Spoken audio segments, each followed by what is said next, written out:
తమ భక్తుల్లో ఒకడైన కానిస్టేబుల్ బిందా హల్వాయిని ప్రశంసిస్తూ శ్యామాచరణులు ఇలా అంటూ ఉండేవారు.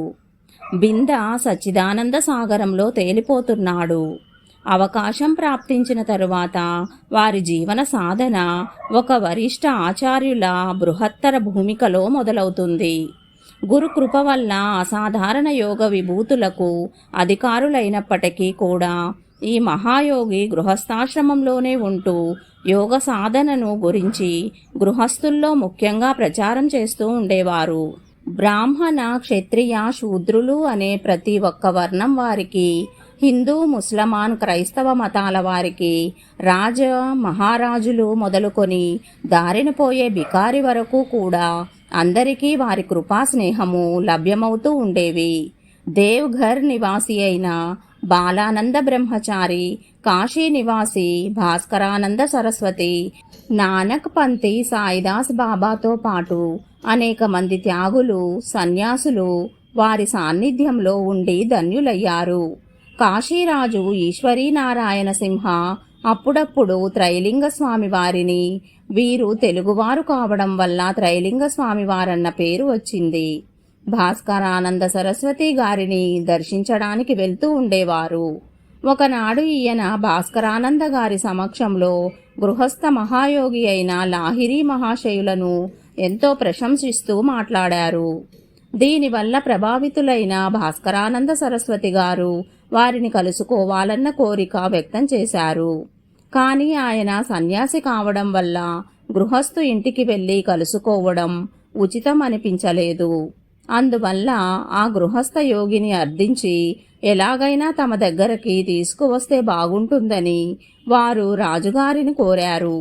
మొదట యోగిరాజులు దీనికి ఒప్పుకోలేదు.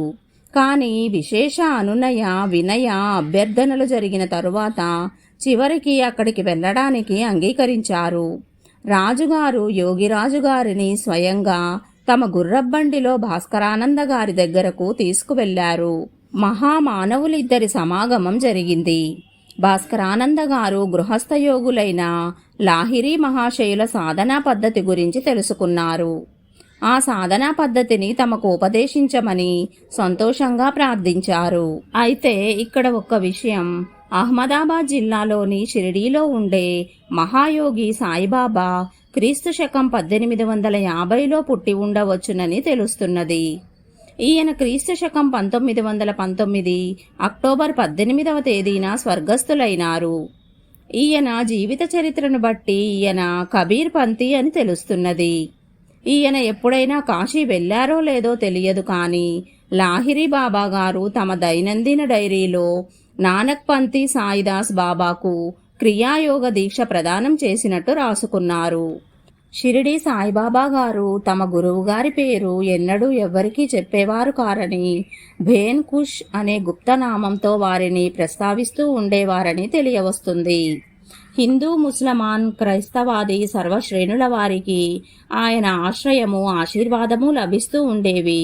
మత సంబంధమైన ఆలోచనలు, సాధనా పద్ధతి విషయాల్లోని అనేక అంశాల్లో ఇద్దరిలోనూ పోలిక కనిపిస్తుంది.